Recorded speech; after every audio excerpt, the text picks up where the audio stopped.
Pops, to may check engine to. So, yun, papalit tayo ng ganito. So, nakaganito na rin yung sa akin eh. Kasi nung nakaraan, meron din sa check engine. So, nung nagpalit na ako, nung pagbura ko, binura ko sa OBD. Ayun, di na talaga siya bumalik. So, ayan siya mga katropa. Maliit lang siya, pero yan, saktong-sakto po yan. Parehong-pareho po yan. So, itong unit kasi ni Pops is may check engine to. Yung problema niya is hagok mga Pops, no? So, yun, chinek ko sa scanner, sa OBD. Yun na nga, lumabas itong oxygen sensor. Okay? So, yun, na-order ko po to sa TikTok mga Pops, no? So, yun, sa mga gustong umorder, lalo na kung naka-RFI 175 ka.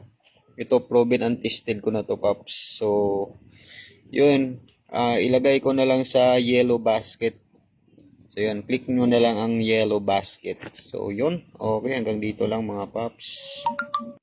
Order na mga Pops.